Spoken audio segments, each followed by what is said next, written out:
Get ready. This is Ssc Passage, 100 words per minute. Start. Mr. Deputy Speaker, Sir, I am extremely grateful to the honorable members who have participated in the discussion and expressed their views on the interim budget which I presented in the House yesterday. We have had a fruitful discussion on this subject. This is a routine exercise. The House is aware that I have come with the interim budget and I am pleading with the House to pass the vote on account for 4 months under very exceptional circumstances. I would like to place on record that what I have presented to the House is not my own creation. This government cannot be held responsible for what has transpired in the year which is going by. There was another government in power. Most of us on this side of the House who are sitting on the treasury benches were in the opposition then, and most of the honorable members who are sitting on the other side of the House were either in the government or were supporting the government from outside. It is that government's work that we are discussing are the same I placed before the House yesterday. Now, sir, I have said very clearly that the revised budget estimates and the budget estimates for the next financial year do not reflect the thinking and the priorities of my government. I have said in my budget speech that it is our firm resolve to review the 5-year plan and to revise the budget estimates so that they reflect our thinking and priorities when I come before the August House with my regular budget. That will be the time for you to judge us. That will be the time for you to judge our intentions, and that will be the time for you to judge our actions. As I said, this is not my creation, but in a parliamentary system, we are often faced with a situation where the existing government has to carry on with the legacy which has been left behind by the previous government. My next point is we have talked about in our national agenda for governance that we believe in having a consensus. A point has been made in this House by one of the honorable members that we should have the same kind of consensus in regard to economic policies that we have developed over a period of time in our foreign affairs and defense policies. I see no reason why this House cannot evolve such consensus. I am pleading strongly that we must evolve that consensus so that the economic policy, which has become a major tool for the progress of this country, is not subject to the vagaries of the situation. We must have a consensus, and I think we are very close to it. Sir, we were criticized by many people that we did not follow the path followed by East European countries. We were criticized in this House. We were criticized in this country, and we did not follow the path followed by those countries.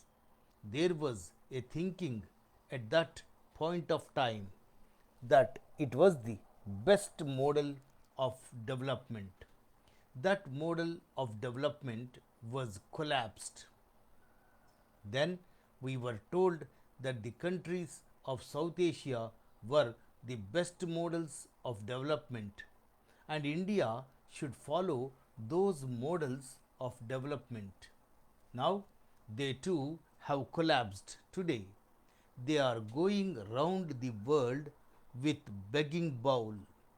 Therefore, I would like to emphasize before this House that the only model of economic development that India can follow is the Indian model of development. There is no model in the world which Indian can follow successfully except the model which we must devise ourselves on the basis of the concepts which have been handed down to us by the great leaders of the past. If we do that, then consensus building will not be difficult. The honorable members have talked about foreign investment. I hope the honorable members are aware that foreign investment at the best of time has played only a marginal role in our country. I have absolutely no hesitation in stating on behalf of the government that my government welcomes the foreign investment. But this kind of investment in India is welcome in certain areas which we call priority areas, including infrastructure. We are not interested in areas where we do not need it and they are interested to come to our country for their own profit. Unfortunately, I do not have the time to go into the details. The demand for level playing field by the Indian industry has arisen not from our party, but it was raised by the Indian industry itself.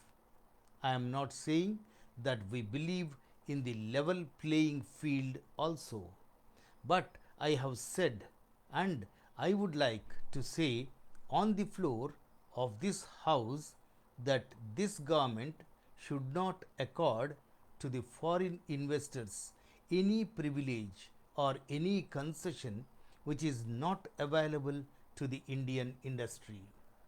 This point has been discussed in the cabinet and the same view is expressed in the President's address to both the Houses of Parliament. Sir, some honorable members have made a number of points during the discussion of the budget in the House. I do not have time to go into all of them. I plead to the honorable members to bear with me.